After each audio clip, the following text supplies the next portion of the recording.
Hello again. This is Donna Warren at the University of Wisconsin-Stevens Point, and I am here to talk to you some more about argument mapping. Last time we saw this map, and the point of the discussion last time was to introduce you to the basics of argument mapping. This is a reason, right? This is the conclusion, and this is an inference.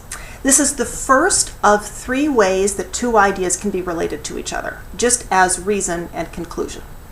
What I'd like to do today is talk about the second of those three ways. And another visual aid, here it is. This is the second of the three ways that arguments can be related to each other.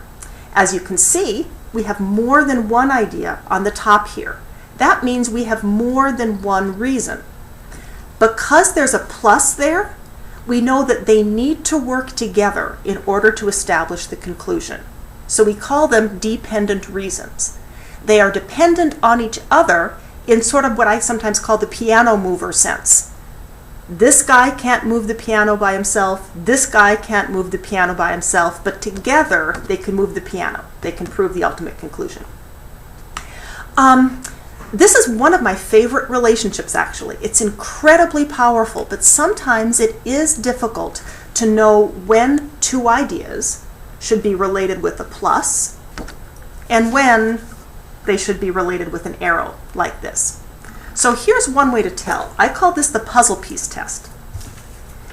This is a very sophisticated visual aid because I will be putting on two Post-it notes. Here's the first set of Post-it notes. There. Imagine putting together two puzzle pieces like this. Now what I would like you to do is just visualize what shape you're going to get when you put these two things together. Okay? Visualize it, have it in your head. This is what I think you'll get.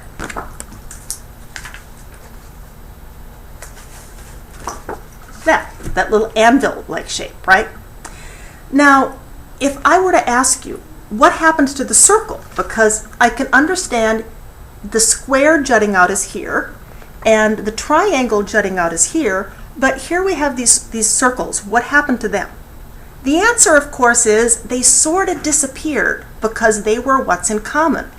They're sort of here, but they don't show up visibly in the final shape outline. Same thing happens with ideas. So now I'm going to put on the second set of Post-it notes. This is the example actually that we've already seen before about my neighbor being home, and the reason that I know this is that their dog is outside, and that only happens when they're at home. Like this. Okay? Here's the argument. The dog is outside. The dog is the dog is not outside when my neighbors are gone, therefore my neighbors must be at home. Now think about the puzzle piece test. What is analogous to the circle? What's analogous to the circle are the concepts that each reason has in common, right? So if we look at these reasons, what do they have in common? What are they both talking about? Well, they're talking about the dog being outside. Sorry about that. They're talking about the dog being outside, right?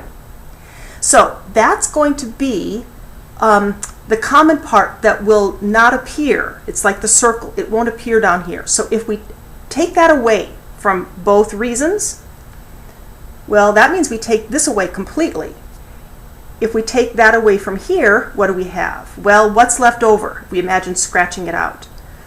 The dog is outside. Well, what we don't have here is the word not, so we're going to keep that word not. That sticks around. And neighbor is gone. So if we put those two ideas together, neighbor is gone, not, what's left? My neighbor's at home.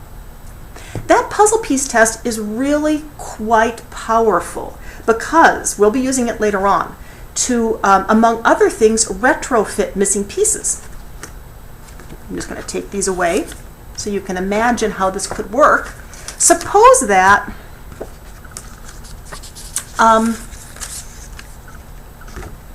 we don't have the conclusion. You could figure out what the conclusion is. just putting these two things together, right? Suppose that we have the conclusion and a reason. You could figure out what this missing reason is too. So you can use it to fill in missing pieces. It's very, very powerful. Right now though, we're imagining that we have all of the pieces given to us. So let's think about how we would evaluate an argument like that. Okay? So here's the argument again. When we were evaluating simpler arguments that just had one reason up here in the conclusion, we saw that what we would need to look at are the premises. These are still premises because there's no reason given for them, and the inference. We look at the same things now, nothing new. And because these ideas are added together, they both need to be good. Think about it. If this isn't here, this guy can't move the piano by himself, so he's not going to get this, right? And the other way around too. So we ask, is this true? Is this true? If one of those is false, it's a bad argument, even one. Then, if they're both true, we could take a look at the inference and ask, if this is true and if this is true, how likely is this to be true? Or, if someone believed this and if someone believed this, how likely would they be to believe this? The same sort of evaluation procedure obtains here as obtained before, nothing new. Let's think about how we might express this in prose. If we use a conclusion indicator, I might say, the dog is outside, and sometimes this plus is an and. The dog is not outside when the neighbor is gone, therefore, reason indicator, conclusion indicator expression, my neighbor is at home, right? So this and this, therefore this. I could also use but. The dog is outside, but the dog isn't outside when the neighbors are gone, therefore, my neighbor must be at home. I could use either and or but for the plus. And that's using a conclusion indicator expression going down. We could also write this or speak this using a reason indicator going up. So I would say this first. I would say, my neighbor is at home because the dog is outside and because the dog is not outside when the neighbors are gone. Note that expression. This, because this, and because that. The because and because expression is usually a diagram like this. Now, you might wonder, could I have more than 2 ideas added up there? Could I have 3 ideas added? Could I have 4 ideas added? In principle, yes. In practice, no, with a couple of exceptions. But that is a discussion for another time. I hope you enjoyed meeting my friend. I hope you like the puzzle piece technique. It's incredibly powerful. I like it a lot. Have a nice day. Bye-bye.